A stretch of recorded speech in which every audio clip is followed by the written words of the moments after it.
This is the Extra Point Podcast.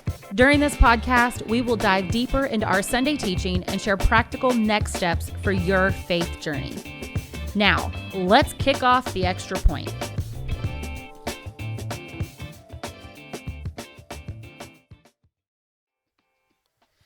Welcome to another episode of The Extra Point. My name's Jared. I'm the worship pastor here at Southridge Church, located in Charleston, West Virginia. Before we go any further, we just want to encourage you to like and subscribe. Maybe share this podcast with someone who may need to hear it. But yesterday, Scott continued our sermon and teaching in the Headlock series that we are currently in. And basically what we are talking about is what has got a hold of you. And I felt seen yesterday because you mentioned me in your opener with your driving, and it is catastrophic, to say the least. Well, I explained what it is, and I did find this out after many, many mission trips to New York City, which, just a quick plug, because I just found out about this last week, we are going to New York City. Yeah.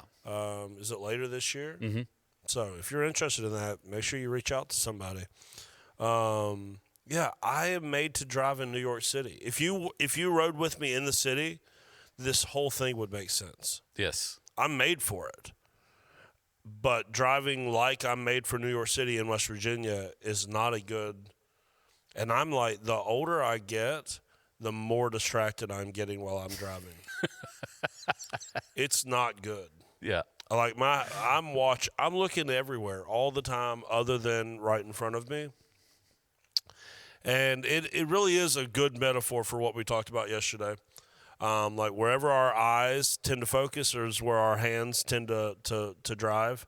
And that's really a good metaphor for life, because I think all of us have experienced this, is like too much focus on something with our eyes, and all of a sudden our life begins to head in that direction. Mm-hmm. And just where we set that focus has a way of making everything else come into alignment with it. And that's why I think when I'm driving, when my eyes go to the right, my hands go to the right, is that there is just a correlation between what we look at and what we end up doing.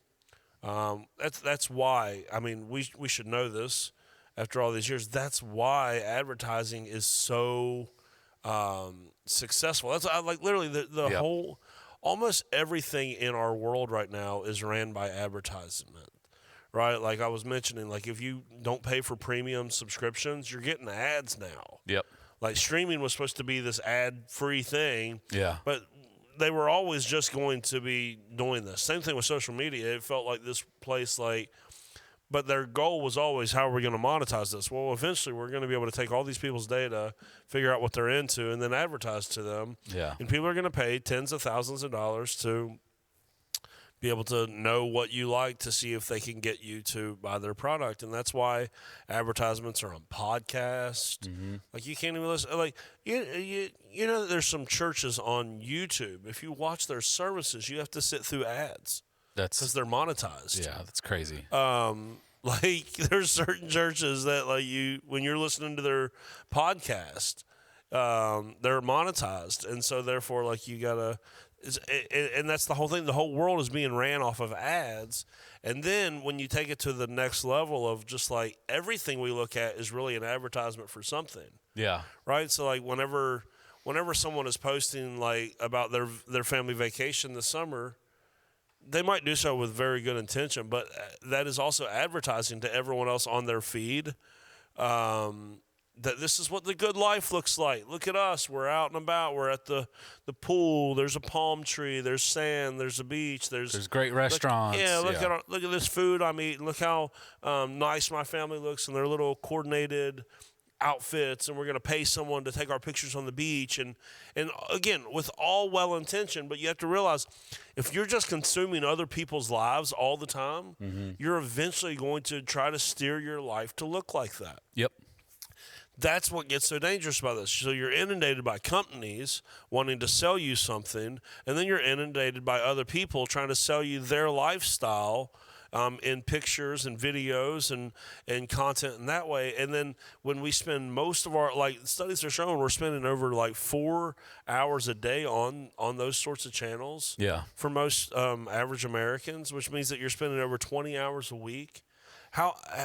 There's no one I know, not even the best pastor in the world, is spending over 20 hours a week reading the Bible. Yeah. So if we're on social media 20 hours plus a week and only in the Bible, let's say, 15 minutes a day or something, how do you what really is going to have the most impact on the direction of your life? It's just something that we have to really pay attention to. I'm trying not to make what has gone on in my personal life like my advice to everyone all the time. But like for people that don't know this, especially if you're new to my life over the last I'm trying to think, 6 months now. If you sent me a friend request on Facebook and it hasn't been responded to, it's 'cause I kept all my channels up and live, but I have not been on social media since the second week of September. Yeah. And it has been one of the best decisions I've ever made in my life. Yeah, for me, like recently, one of the things, because we just had that big old snowstorm that like pretty much shut down the whole city for like a week. Yeah. And I was leading up to it, they're talking about it, and I'm talking to my wife about it. And I'm saying, I need to find something to do with my time, because I'm reading, but I don't want to read the whole time, and I can't go outside and work in my garden or anything like that because of all the snow. And I started getting advertisements. This is where you're going to laugh. I started getting advertisements for needlework, like embroidery and cross-stitching and stuff like that. And I just kept on seeing it. And Thursday before all that snowstorm I went up to Michael's and got me a little. Yeah. But it's so true. Like it does, it wherever your eyes are at, it influences the rest of your life, and like some crucial decisions that will have to be made in terms of even just like with your finances or anything, whatever, like the way that you raise your parent or your kids, the way that you parent your kids, and the way that you grocery shop, just whatever the case may be. And so a lot of those times, those things are just not going to be necessarily healthy or beneficial for you in the long run. Yeah, I think that there are probably people that can have a really healthy relationship with something like social media. I was not one of those people. I'm finding out I can't either. And here was my issue. This is why it took me so long, because I will admit, I feel like the Lord was leading me to make this decision probably 5+ years ago. Yeah. And it took me a long time because I had all these excuses as to, so I would take certain apps off of my phone, and I would try to only do the desktop version of it on my computer. I tried all sorts of stuff, or I would try to go so many days without using it or whatnot, and then I'd pop back in. And so, because I knew the Lord was leading me in this direction, but it took so long because I had all these excuses of like, as a pastor, how am I not going to be on social media? I'm not going to know what's going on in people's lives, or I'm not going to know what's going on in the world. It feels like I should know this. And, we just had a meeting right before this where we are doing pastoral care, and it's like, what's going on in people's lives? And outside of just the personal connections I have with people, I don't have, because we do get a lot of that information from social media. So I don't have access to any of that information. And that was always my excuse. And I finally just came to the realization that there's other people here on our staff that have a healthier relationship with social media. And so I'll leave it up to them. And I'm just out of it. And it has been one of the more transformative decisions I've made in the last 6 months. So if you have met me in the last 6 months and sent me a friend request and are thinking, wow, that guy's a jerk, he has not responded, I won't be responding. Yeah. I do keep Facebook Messenger open. I don't do ministry stuff through that. So if you heard that, you're like, oh, that's how I'll get a hold of him. Don't send me anything. It's still just for friends. There's certain people that I've only ever connected with via Facebook Messenger. So I still have that open, but like I don't have any of the apps. If you're sending me videos, like even a text message, I can't open any of them up because I don't have the app signed into it. It's been great because it's forcing me to focus on other things. Now, I'm not saying that I've used all of that time just reading books and studying the scriptures and things like Yeah. that. Yes, I play a lot of cell phone games now, so I'm not saying it's like I didn't. But it's different. Like I like to play this little game. You guys all make fun of me called Township, where I'm building a city. I just spend a lot of time on there. There's no ads on the game. Yeah. And I just like to sit there, and if I'm going to space out, I would rather do that than have to look at, inappropriate content or being marketed to constantly, because I struggle enough with all of that other stuff. So I don't need to open that door up. And so I said it in second service yesterday. For some people, the application of this sermon is going to be your final day on social media, and just go, I'm not actually that important that people need to know what's going on in my life. Mm-hmm. And I don't really need to know what's going on in any other people.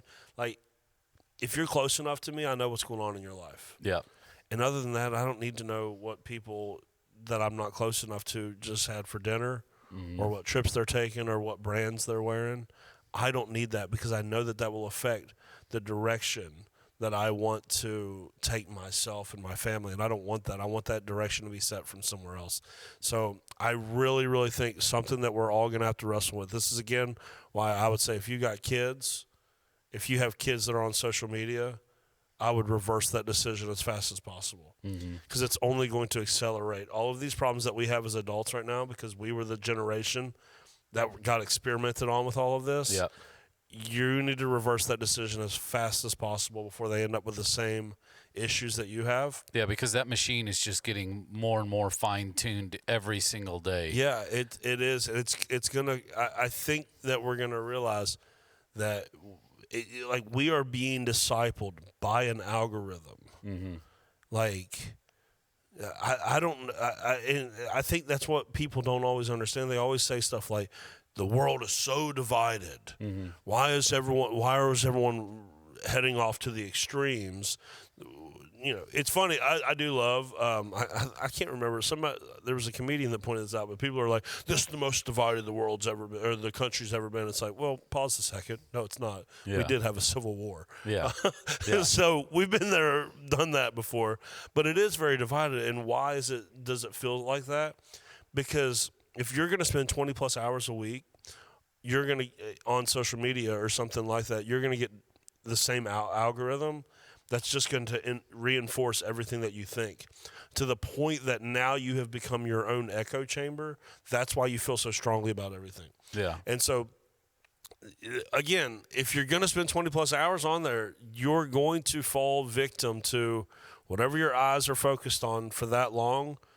That's going to set the course of your life. Well, and it causes a lot of unnecessary stress, and there's a lot of comparison, and and what that ends up doing is it does create just these feelings of anxiety and worry, and a lot of that overwhelms people to the point to where it's very, very, very unhealthy for you. To speak a little bit on that. Yeah, well, people have been saying this for years, but and every time I say it in a sermon, people will amen it. This wasn't an original idea with me, but social media is essentially you seeing everyone's highlight reel. Yeah. And then you spend all week comparing it to your behind-the-scenes footage.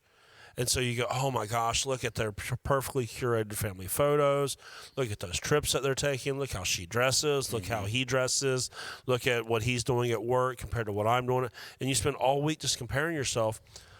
But you're not – and you don't feel good about yourself or your family because you know the behind-the-scenes footage of it. Mm-hmm.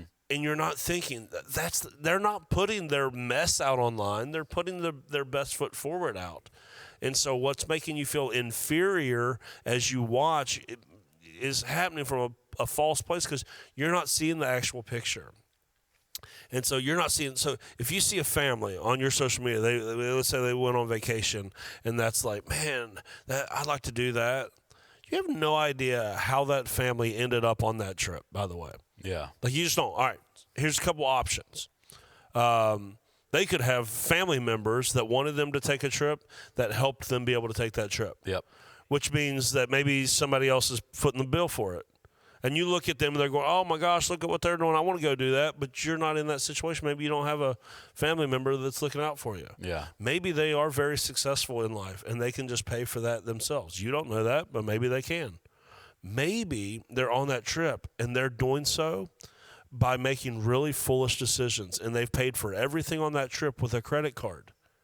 And you don't know that either. Yeah. So you look at the trip, the end goal, but you don't know how they got there, and you assume, well, we need to do that. And what's the most likely thing? If you're looking at someone else's life thinking, oh, I need to do that, well, if you're not that middle category of you're just independently wealthy and can go and do whatever you want, you're going to need someone else to foot the bill, or else you're going to end up making a foolish decision for your family to try to go and do what you saw them do, but you don't know how they got where they got. That like, you don't know the whole story all the time whenever you're trying to model your life.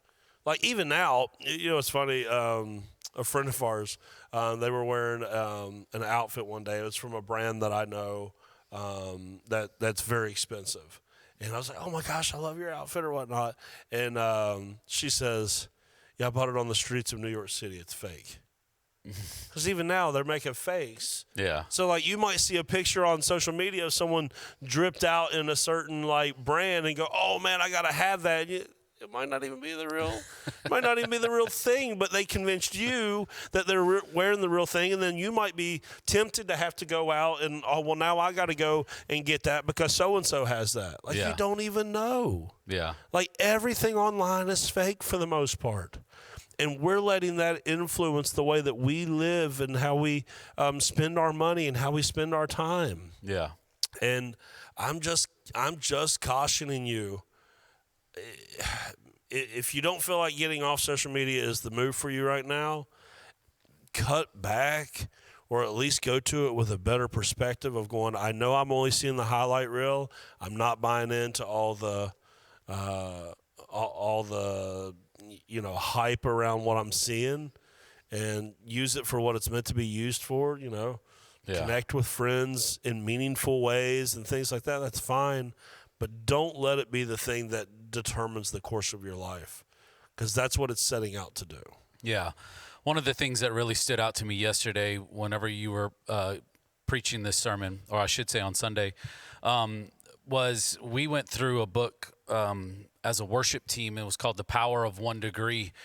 And basically what it was talking about was just unity with Christ and his will and his purpose. And whenever you said that, wherever my eyes are focused and it kind of takes me off, it doesn't have to be anything except for just the smallest of increment.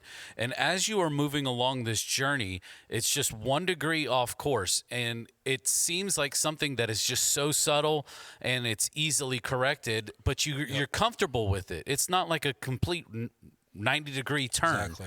And so the longer that you stay on this course where you're 1 degree off of where God wants you to be, then the further you keep on traveling, the further you are separated from God. Yes. And then there's going to become a time where there's like this reckoning. You're like, I am so far off course.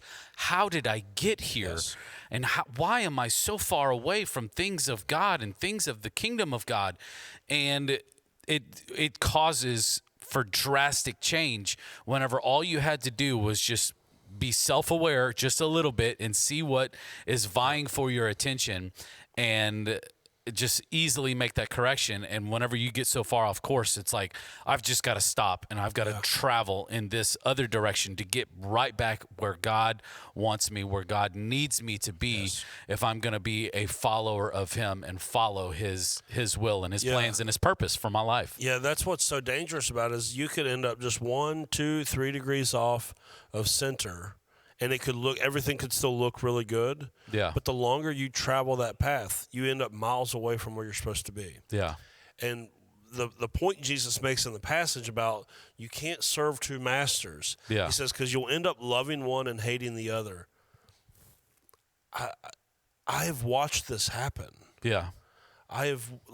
So for me, I'm in my 15th year of ministry. I have seen young couples in our church, when they had nothing, they were very faithful to the Lord. Yeah. When they were just starting out in their careers, they were at church almost every weekend. Yeah. They were serving. They were in a small group, being discipled, growing in the Lord.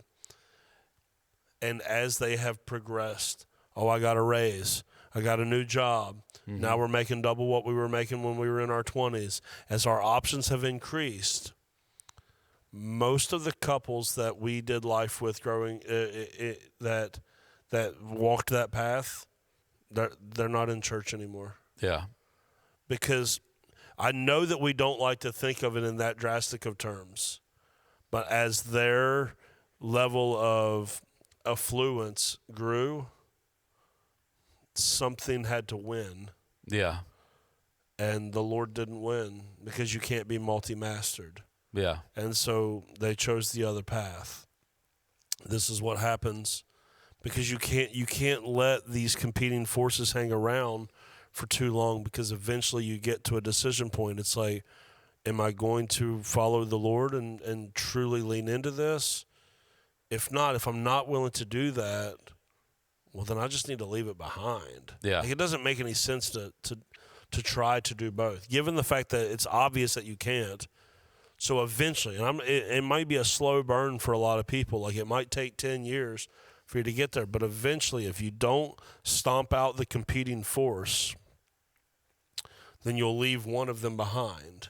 Yeah. And it's normally your faith. It's normally your relationship with the Lord that we leave behind. Yeah. Because we go, sorry, Jesus, you fit in. When I was just starting out and I didn't have much, you fit into that sort of life. Mm-hmm. Now I have all this. I have a good job. I have a nice house. I have lots of assets. Your message just doesn't fit in here anymore. Yeah. So we're moving on without you. I've watched it happen in many, many families. As their options in life increased because of their affluence increasing, eventually their faith gets left in the rearview mirror, and you go, yeah, that was a weird season in our 20s when we were really faithful to the Lord. Yeah. But it's because we didn't have anything else. And now we have all of this, and we don't really need the Lord anymore. Yeah. I've watched it happen. So it's not just a cautionary tale. Like, I've watched it happen. I have friends, people that I still love to this day, that this is their story. And I pray one day that they'll see the choice that they've made and make a different one. And that's why I'm so passionate about this, about talking about this. Even if it costs us some people, or if it costs me, being misunderstood or whatever it is, I'm willing to take on the idol of the Western world of materialism and trying to act as if you can be a Christian and still just remain on the inside of everything. Because what I said what I said Sunday, I really, really believe the call for a Christian is to the minority. Yeah. We've always been meant to be the outsiders. Christianity got really, really confusing when it got mixed up with politics and power. It was really clear what we were about in those first 3 to 4 centuries before that. Yeah. And once it got mixed up in politics and power and prestige, we started thinking that we could have it all. Yeah. That's never been the role of Christianity. Christianity was come and die, not come and thrive. Yeah. Like, come and die. And as you come and die, you will find your life. Yeah. It's not a miserable life, and you might end up affluent in that life, but it's come and die first. Yeah. It's not, I'm doing this so I can thrive. Like, too many people's faith is married up with their own prosperity. No. Prosperity may come because God's a good father, but it will only be because God's a good father, not because of anything to do with you. Well, I think it ties into just that whenever you give your life to Jesus and say that you're going to be a Christ follower, you have to, and you've talked about this, it's not just, okay, you're the Lord over my actions. you're the Lord over the way that I raise my kids. It's the, no, you, if you are going to be a Jesus follower, he has to be the Lord over everything. Yeah. Every aspect, every little thing that you think, like your money, your house, your job, your cars, everything, he has to be Lord over that. And I think through that, he does bless people. Yeah. And I think that there is a blessing that comes from that. But you have to allow him just to be able to have a say-so in, okay, like if you're going to partner with us for the future, there's going to be some conversations that you're probably going to have with your friends and say, I'm sorry, we can't go out to dinner because we have said yes to Jesus and to taking care of this for the future. And I think that he blesses that. And I think that he takes that type of mentality and he goes, you know what? I can trust people. I can trust them. Yeah. One of my biggest burdens surrounding this whole topic is the next generation and what they're seeing in their parents. And like parents, if they were as serious about their kids' faith as they are about them excelling in sports and academics and music and all these other things, first off, it would be culture shock for a lot of these kids. Yeah. Because they've been pushed and pushed and pushed in all these very like secular ways. And again, I am not I'm not anti any of this stuff. My kids are involved in all of it. So I'm not even being a hypocrite when I say this, but I'm just saying for our family, we're trying to find, we may not do it perfectly, are trying to find where all of this fits in to make sure at the end of the day our kids know what our focus really is. Yeah. What is most important in our lives. Do I want my kids to be involved and do I want them to have friends? And yes, of course I do, but those are not the most important things, right? Like I get worried that like I think sometimes parents are like, oh yeah, I love that my kid is on the in crowd or whatnot. It's like, yeah, but you should have more say in who they are spending all their time with. Because for some people, you are letting your kids hang out with some absolute turds just because it makes them cool, and you don't realize how destructive it is. And you don't force them to be involved at church to get around other kids that are trying to struggle through their faith journey, and you just let them go willy-nilly with anyone that they go to school with and all that. And it's like, guys, like, lovingly, you are heading for a disaster if you continue to just hold up the values of the world and to send your kids to people's homes that hold up the values of the world. It burdens me to watch what's happening with the next generation, what they're seeing and the message that we're sending to them. Yeah. Like, yeah, you can have it all. It's like, no, you might be able to, but everything has to find its proper place. And that's what I've always tried to caution people against, because sometimes people will look, again, at someone's life and decide, well, then I can do it because they did it. But you don't know the behind the scenes. Yeah.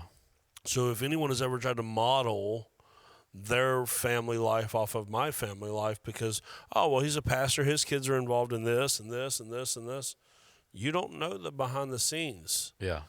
And I promise you, our commitment to the things of faith is drastically different than a lot of people's commitment to the things of faith. And so if you're only seeing certain parts of it and going, oh, I can replicate that, but if you don't have the behind the scenes that we have, then we're not actually making the same choices. Yeah. How many times have you had a conversation with your kid and they're like, hey, do you mind if I go spend the night? And I'm like, okay, you can come, they can come to my house. Yep. And they're more than welcome to come. We have an open door policy for any of our kids' friends. They are always welcome at our house. Anybody's welcome at our house. Yep. But we just don't send our kids to other people's homes because we do things differently. Bro, listen, we do this with people from our church. Yeah.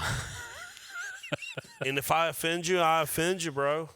Yeah. We don't even let our kids go to every single person's home from our church. Yeah. No matter how many times you ask.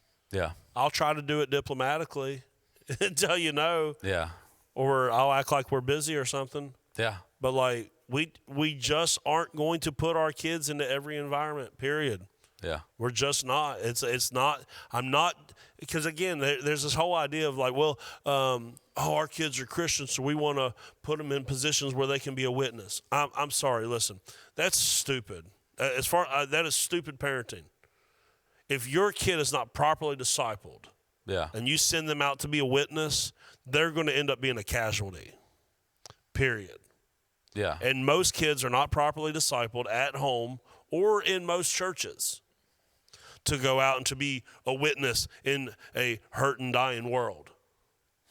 And you just send them out going, remember, you know, for most kids, they're going to end up as a casualty of that situation because the discipleship is so weak. And so, oh no, I want them to be a light. I want them to be a light. I want them to be a light. You need to make sure that they're lit up first before they can go be a light. Yeah. And that's not always the case. And how are they supposed to model it whenever mom and dad are not doing Mom and dad don't model. And honestly, I think a lot of it is just lazy parenting. Yeah. When we just go, no, we want our kids to be in the world but not of the world. And it's like, yeah, but you're not really willing to actually pay the sacrifice for that. Yeah. You want your kids to be in the world because it's easier for them to just be in the world. And it's harder for you to sit them down and say, no, you're not going there anymore. You're not being involved in that anymore. You are going to go to church on Wednesday nights every single chance that you absolutely can. You're going to be there on Sundays. Like, it's harder to have that conversation and say, we're going to put the Lord first in our home and not what you want, not your social schedule, not your sports schedule, not your academic schedule. That's harder. Yeah. It's lazy parents that just go, no, I want you to go and be a light. It's like, bro, your kid was at church one time last month. Mm-hmm. What sort of light are they going to be?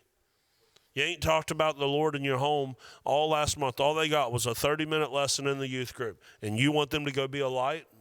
No. No, man. You're setting them up to be a casualty of the situation.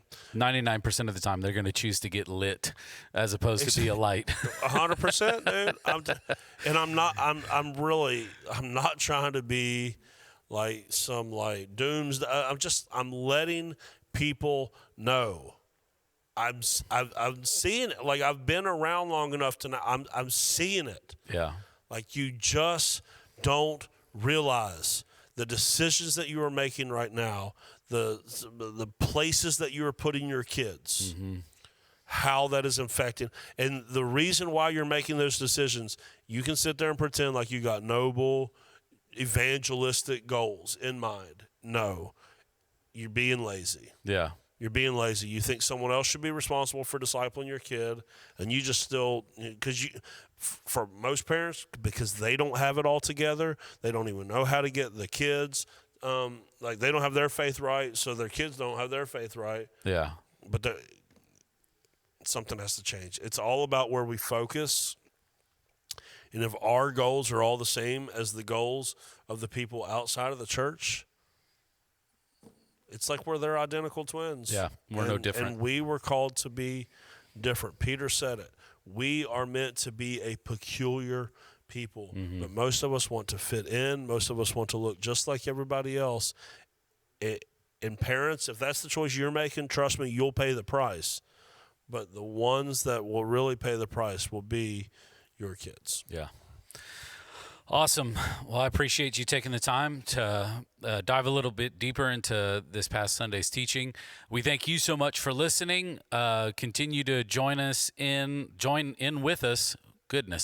Join with us every time we release new content here on the Southridge Church YouTube channel. We love you all. We'll see you next time. Thanks for tuning in to The Extra Point. Be sure to subscribe to the Southridge Church podcast and tune in every Wednesday for another episode of The Extra Point.